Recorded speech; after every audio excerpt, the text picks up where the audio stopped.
A huge part of my childhood was spent playing on the Game Boy Advance, and to this day, it remains my favorite console above all the rest. The Game Boy Advance, released in 2001, remains one of Nintendo's most iconic handheld consoles. With its 32-bit processor, vibrant color graphics, and a vast library of games, the GBA offered a significant leap forward from its predecessors. While many fans are familiar with its blockbuster titles like Pokémon Ruby and Sapphire or The Legend of Zelda: The Minish Cap, there is a wealth of hidden tricks, tools and features, both within the console itself and its games, that can transform the gaming experience.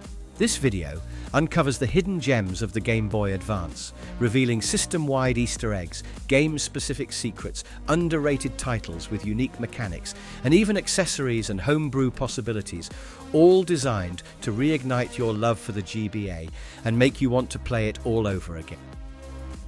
System-wide Easter eggs and tricks. The GBA itself is packed with playful surprises that add a touch of nostalgia and fun. These system-wide Easter eggs are simple yet delightful, showcasing Nintendo's knack for embedding hidden gems in their hardware. While starting up your GBA, hold down the start and select buttons simultaneously. You will hear a classic Mario sound effect, reminiscent of the original Game Boy day. The console will pause until you press any direction or A-B button. This Easter egg is a nod to Nintendo's rich history and adds a whimsical touch to the boot-up process. Secret boot and startup tricks. Multiboot mode for single-cartridge multiplayer. Ever wondered how some official demos and single-cart multiplayer demos work? The GBA's BIOS supports a multi-boot feature. If you power on without a game inserted, or with a game, if you hold Start plus Select during the green Nintendo logo splash, the GBA abandons its normal boot and instead enters a waiting for transfer state. In this mode, it's ready to receive a game binary from another GBA via link cable, enabling single-cart play for supported titles. Hold Start plus Select at power on to enter multi-boot mode. Link cable, hidden uses, single-cartridge multiplayer, multi-boot. Building on multi-boot mode, many games support VS or battle modes using just one cartridge. Plug in up to 4 GBAs via a hub, power on with Start plus Select to multi-boot, and voila, everyone races or battles, even if only one player owns the game. Nintendo DS backward compatibility toggle. While strictly not on the GBA itself, if you ever slot a GBA cart into an original DS, you can choose between automatic, boot straight into the game, and manual. Go to the DS menu, Startup, by changing your DS's startup mode in settings. Handy if you want to access DS features first. Although the original GBA hardware lacks a true clamshell sleep, many GBA titles implement their own sleep mode to pause and black out the screen, saving battery, without resetting your progress. Once activated via an in-game menu, you can resume by holding L plus R plus Select. Sleep mode causes the game to temporarily suspend. The game console can be resumed later by pressing L plus R plus Select. Examples of built-in sleep modes, Metroid Fusion and Metroid Zero Mission, let you trigger easy sleep from the map screen, turning off the display until you press L plus R plus Select. Castlevania, Aria of Sorrow and various Mario sports titles also include their own pause sleep toggles. Game Boy Advance, SP hidden light and power indicator. The clamshell SP introduced the first integrated screen light in the Game Boy line. A small slider on the hinge lets you instantly toggle a front light, AGS001, or backlight, AGS101, a feature so seamless, many owners forget it's there until they fumble for the switch. Frontlit, AGS001, and backlit, AGS101, SPS, both use the same switch. Just slide to brighten or conserve power. On the original GBA SP, a green LED indicates normal operation, turns red when the battery is low, and blinks red during charging until full, then goes dark. Learning these patterns helps you avoid sudden power loss mid-game. While most cartridges simply hold ROM and save data, a handful pack extra sensors and motors that radically alter gameplay hidden at the hardware level, not via cheats. Solar Sensor in Boktai, The Sun is in Your Hand. This Konami action RPG features a real photometric solar sensor on the cartridge. Outdoors in direct sunlight, your in-game Gun del Sol charges faster, puzzles shift, and bosses succumb more easily, encouraging real-world sunshine breaks. Gyro Sensor and Rumble in WarioWare, Twisted. One of only 2 GBA games with force feedback, the other is Drill Dozer, Twisted, embeds a piezoelectric gyroscope and a tiny rumble motor. Tilt, spin, and feel the click as you steer micro games. An innovation so obscure, many fans still haven't experienced it on real hardware. Hidden Connect function. If you have a wireless adapter connected to your GBA, turn on the console and immediately press Select and Start Together. After about 3 seconds, the Nintendo logo will turn yellow. Then select English, and you can see a list of nearby players and the games they are playing. This feature highlights the GBA's early experimentation with wireless connectivity, offering a glimpse into multiplayer possibilities beyond traditional link cables. Game-specific hidden tricks and tools. Many GBA games are brimming with hidden features, secrets, and mechanics that can deepen the gaming experience. These hidden tricks and tools often require exploration, patience, or even multiple playthroughs to uncover. Below are some standout examples. Wario Land. This platformer is renowned for its hidden secrets. Some are so well concealed that they require blind luck to discover, such as tapping on seemingly solid walls to reveal secret chambers filled with treasures like a massive diamond. Each stage also contains a hidden CD that allows you to listen to the background music anytime, adding a layer of collectability and replay value. Astro Boy Omega Factor. Developed by Treasure, this action game features kung fu combos that recharge special attacks like the finger laser and arm cannon.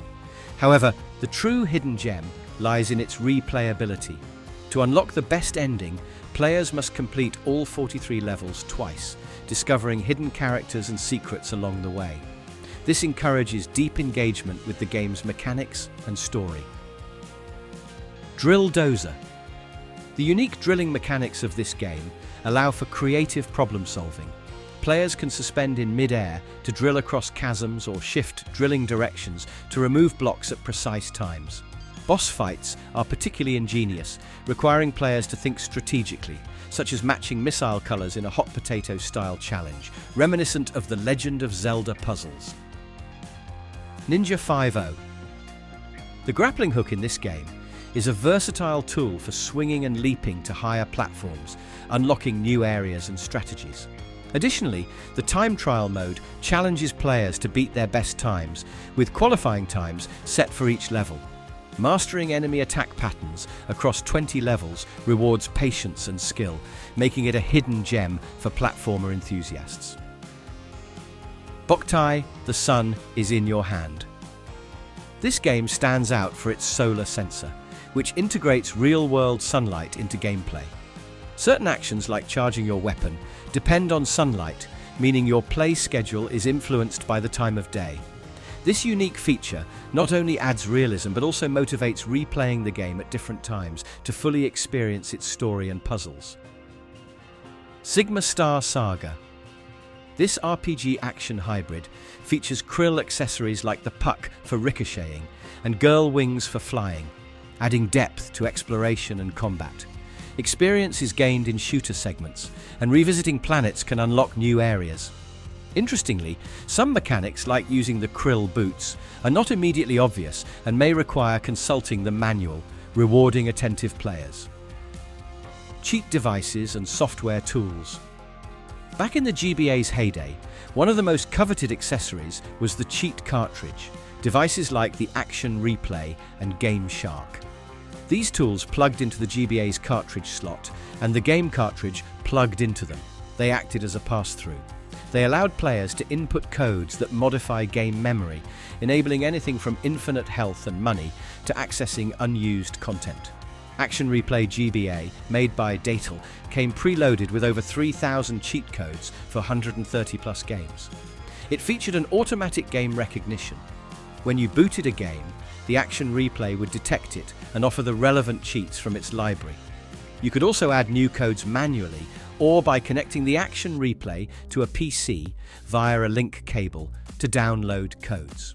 Datel's Code Junkies website provided a database of user-submitted codes and official updates, which you could transfer over USB. It essentially gave you developer-like powers to poke around game memory.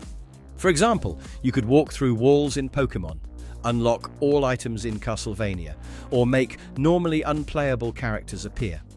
The GameShark SP was a similar device. In fact, in the GBA generation, Action Replay and GameShark were so similar that software could even convert one to the other. Both supported features like saving game states to the PC and even backing up save files. The later Action Replay Max Duo could be used on both GBA and Nintendo DS. Notably, the Max Duo advertised saving DS game saves to PC via USB, which was pretty novel at the time, though it strangely had issues with certain titles like Pokemon saves. Aside from cheating, these devices were also gateways to exploring game code and glitches. Many players used them to access hidden debug menus or events, for instance triggering the mythical Pokemon events in GBA Pokemon games that were otherwise locked behind real-world distribution. They could also act as rudimentary region bypass, though GBA is region-free for the most part, or allow interesting hacks like games running in slow motion or freezing enemy AI by toggling certain codes on-off. One could argue these cheat carts were the precursors to modern trainer programs on emulators. They definitely extend a game's life by letting you experiment. That said, enabling too many cheats or bad codes could crash your game. Part of the fun was finding which combinations worked. And of course, using cheats in multiplayer was generally frowned upon or prevented, e.g. Pokemon had some cheat detection for illegitimate stats. For those who want cheat abilities on real hardware today, obtaining an Action Replay can be expensive. They are collector's items now. Flash cartridges, covered next, sometimes have built-in cheat support via custom firmware. Also, community-developed tools like GBA Runner 2 for Nintendo DS, DSi, or certain emulators allow cheat code use. On PC or mobile emulators, cheat functionality is usually built in. You can enter GameShark/AR codes in apps like MGBA, Visual Boy Advance, or MyBoy. Another software tool to mention is save management. Devices like the Action Replay could back up saves, but these days there are simpler methods. If using a flash cart, you can often simply copy the save files off the SD card, or using a Homebrew tool on a Nintendo DS Slot 2 device to dump GBA saves to an SD. The community has also made cartridge readers with Arduino or Raspberry Pi that can read or write GBA game saves over USB.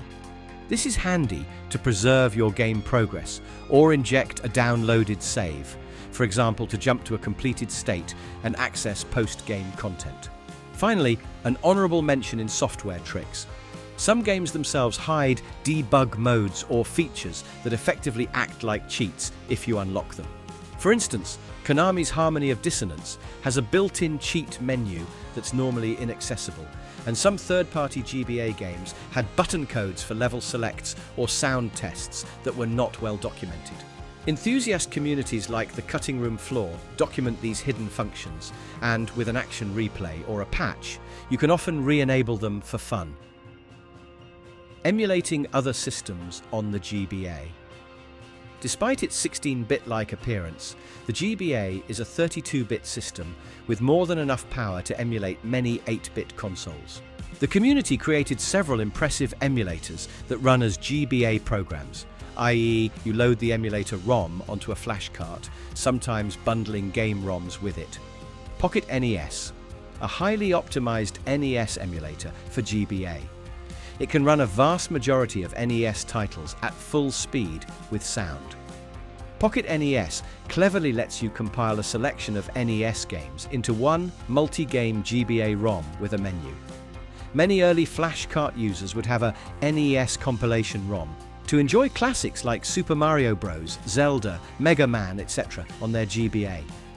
The GBA's screen resolution, 240 by 160, is a bit smaller than NES, 256 by 240, so Pocket NES has to crop or scale, but it's quite playable.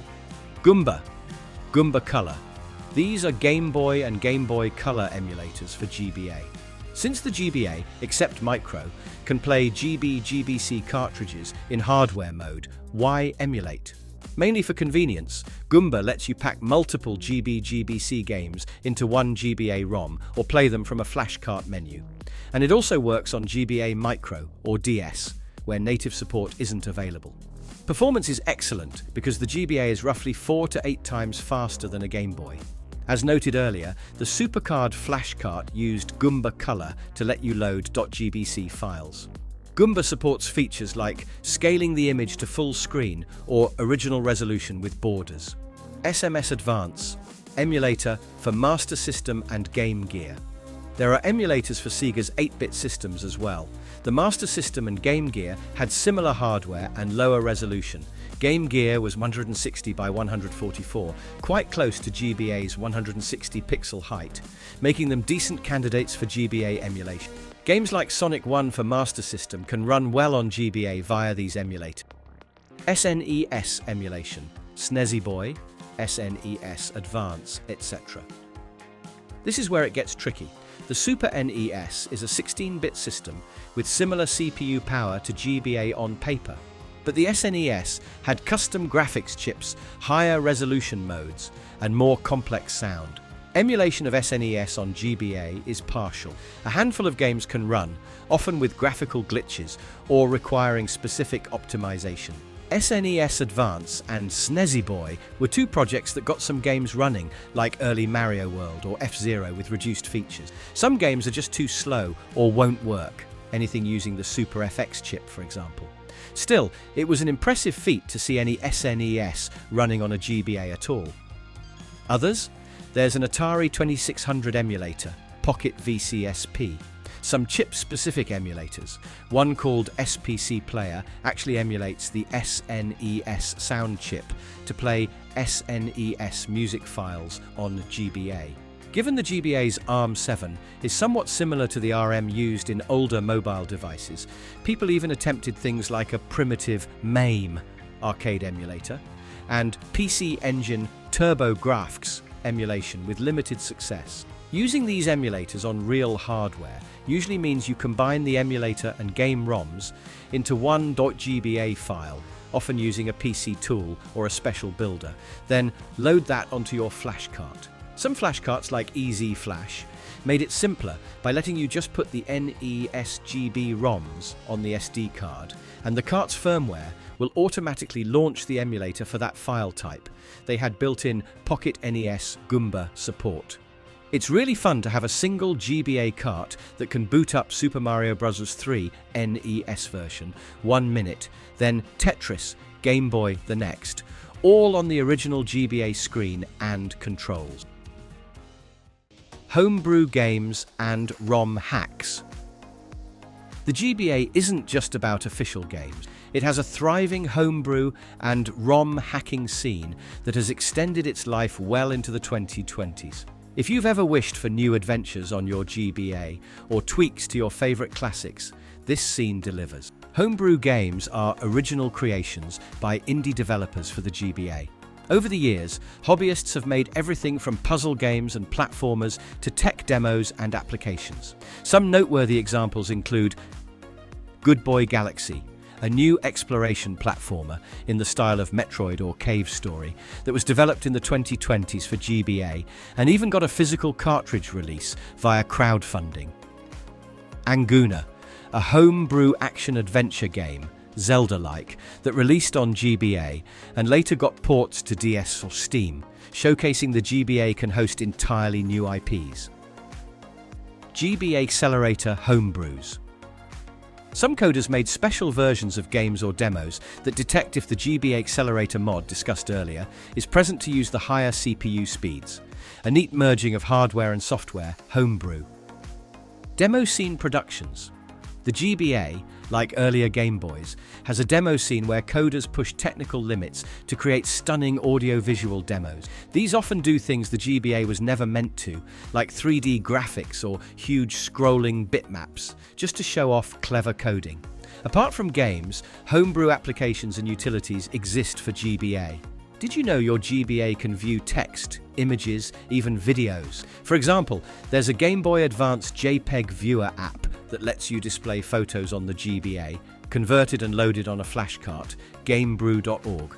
There are also ebook reader programs. One called MakeBook converts text files into GBA readable book ROMs, gamebrew.org, and even music players. In fact, multiple audio players exist. GSM Player for playing compressed audio, GBA MOD Player for Amiga-style module music, and Game Boy Advance SID and NSF players that emulate C64 and NES sound chips respectively. Gamebrew.org. The GBA has been used by chiptune artists via cartridges like Nano Loop, a music sequence, and LSDJ, Little Sound DJ. The latter was for Game Boy Color, but some use GBA to run it on hardware. There's a robust community repository of Homebrew at sites like GameBrew and GBaDev.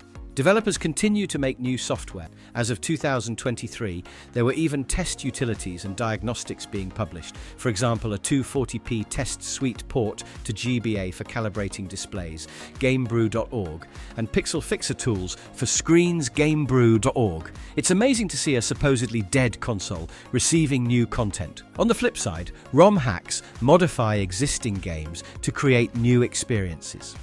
The GBA, especially its Pokemon titles, has some of the most extensive ROM hacks around. Fans have created entirely new Pokemon games by hacking Fire Red/Emerald. Popular examples include Pokemon Gaia, which is often praised as a hack full of QOL improvements and updated features that rivals an official game, Reddit.com. Others like Pokemon Light Platinum, Glazed, and Emerald Kaizo offer new regions or extreme challenges. ROM hacks aren't limited to Pokemon. There are great hacks for Fire Emblem, adding new stories or characters. Super Mario Advance series, enabling the e-reader levels in Mario 3 without needing the e-reader. And Metroid Fusion Zero Mission, randomizers and hard mode hacks. One interesting subset is improvement and restoration hacks. These focus on fixing bugs, retranslating scripts, or tweaking difficulty of games. For example, fans have patched Final Fantasy VI Advance to restore the sound quality and color palette closer to the SNES version, since the GBA port had downgraded audio-visual due to cartridge. Another example is Mother 3, the famous Japan-only RPG on G, which received an extensive fan translation, allowing English-speaking gamers to finally experience it on real hardware. ROM hacks often require applying a patch, IPS or UPS file, to a copy of the game ROM. With a flash cartridge, you can then play these hacks on your GBA as if they were official releases. Some flash carts even support soft patching, applying the patch on the fly. In recent years, randomizers have become popular. These are special hacks that shuffle game content, like item locations, enemy order, to freshen up playthrough. There are randomizers for Pokemon Emerald, Link to the Past via the GBA version, Metroid Fusion, and more. They extend replayability a ton, especially when combined with community racing events. The homebrew and hacking scene truly unlocks endless gameplay from the GBA. With hundreds of fan-made games and hacks, you're not limited to the 1,000 or so official games. You effectively have infinite new content if you're willing to explore patches and homebrew ROMs. Overclocking and performance tweaks.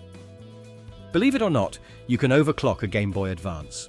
The GBA's CPU normally runs at 1678 MHz, but with hardware mods, you can toggle it to higher speeds, or even a slower speed for pseudo-slow motion. One product, the GBA Accelerator, is a chip that lets you cycle the GBA's clock through 4 settings. Normal, 1x, Fast, 1.5x, Ultra, 1.75x, and Slow, 0.85x.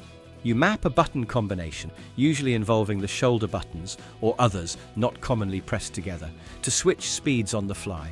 The power LED will blink codes to indicate which mode you're in. For example, you could speed up to 150% or 175% to blast through slow text or tedious RPG grinding, then return to normal speed for action scenes. The slow mode, 85% speed, can help with games that are extremely difficult by giving you a fraction more reaction time, essentially a hardware-driven slow motion. Overclock mods require installing a secondary oscillator or replacing the clock crystal, plus the control chip to toggle. It's a moderate soldering job. When done, the mod is invisible until activated, meaning your GBA runs stock when you want and turbo when you need. Homebrew developers have even written games or tech demos that can detect the higher clock and take advantage of the extra power, running at higher frame rates or doing effects not possible at 1678 MHz. For instance, some emulators, like for SNES, discussed later, could benefit from an overclocked GBA to run games a bit faster. However, a caveat: not every game or cartridge is happy with overclocking. Many official cartridges work fine up to 1.5x, but some might crash at higher speeds due to tighter timing loops. And notably, most flash cartridges, which themselves have controllers and memory speeds, only work reliably at 1x.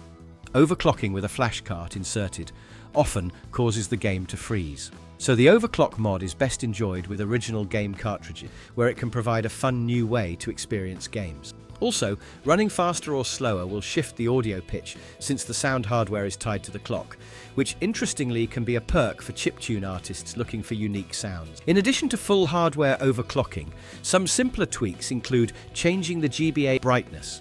The AGS 101 has 2 levels by default, but some mods allow finer control or use the unused XY buttons on certain reproductions to cycle brightness. There's even a mod to add an external dimmer wheel for backlight on an original GBA, though IPS kits largely render that unnecessary with their controls. Battery and power upgrades. Tired of feeding AA batteries to your GBA? Modern rechargeable solutions can drastically extend playtime and convenience. For the original GBA, products like the Clean Juice GBA or other Li-ion packs convert the AA compartment into a rechargeable battery with a USB charge port. These packs often provide much higher capacity than 2 AA. For example, a popular GBA lithium mod offers 1700 mAh capacity and over 22 hours of battery life on an unmodded console, around 11 hours if you've installed a power-hungry IPS screen. By comparison, 2 AA alkalines might last 10 to 15 hours, and rechargeable AA often less. The lithium pack is charged via USB. Many now use USB-C connectors for universality, and can even allow play while charging, effectively giving the GBA a feature today's devices have. For the GBA SP, which came with a rechargeable 600 mAh battery from the factory, there are simple drop-in replacements that have higher capacity, 750 mAh or more, for a modest boost in endurance. More impressively, modders have designed USB-C charging boards for the GBA SP. These small PCB mods replace the SP's proprietary charging port with a USB-C port or piggyback on it, allowing you to use modern cables to charge. One such mod even supports both USB-C to USB-C and USB-C to USB-A charging, and can integrate a headphone audio jack into the same port. Installing a USB-C mod typically involves some soldering to connect the board to the SP's power pins, and often a 3D printed bracket or modified shell to fit the new connector snugly. The benefit is not having to carry the old AC adapter. Any phone charger can juice up your SP. It's worth noting that high-capacity batteries are especially useful if you've done power-hungry mods, like IPS screens or amplifiers. Some kits intelligently interact with the GBA's power LED. For instance, one USB-C battery pack uses a custom regulator that still triggers the GBA's original red LED when the voltage is low. This preserves the low battery warning feature, which is a nice touch of integration between new and old tech. Backlight and screen mods. One of the most transformative upgrades for an original GBA is adding a backlit screen. The early GBA's lack of a backlight is its biggest flaw, forcing players to find bright light or angles to see the action. Modders discovered that the GBA SP's backlit AGS 101 screen could be transplanted into the original GBA with an adapter cable and minor shell trimming. This instantly gives the classic GBA a bright, vivid display comparable to modern handhelds. In fact, many retro enthusiasts call an AGS 101 modded GBA the best way to play GBA on original hardware. More recently, custom IPS LCD kits have become popular. These kits include a new high-resolution LCD, often 3 inches, slightly larger than the original 2.9 inch, with multiple brightness levels and even color/pixel mode options. An IPS mod not only provides a crisp, vibrant display and fast response, no motion blur, but often adds features like touch sensors or buttons to cycle brightness and preset color palettes to mimic the look of older screens. For example, the Funny Playing V2 IPS kit offers 15 brightness levels, 4 screen color modes, and 3 pixel scaling modes to suit your preference. These allow you to toggle between an original GBA color profile for the washed-out look developers intended, since original GBAs had no backlight, versus more saturated colors, or enable scanline filters, etc. Installing a screen mod typically involves opening the console, swapping the LCD and sometimes the front glass lens, and connecting a ribbon cable. Some IPS kits are solder-free, plug and play, while others may need a single wire soldered for brightness control. The result is night and day.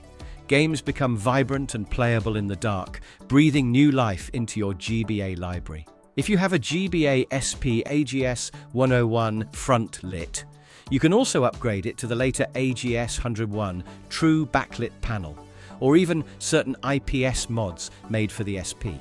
The GBA Micro already has a decent backlit screen, but due to its size, some mods exist to swap in a differently colored backlight, or simply to replace aging LCDs.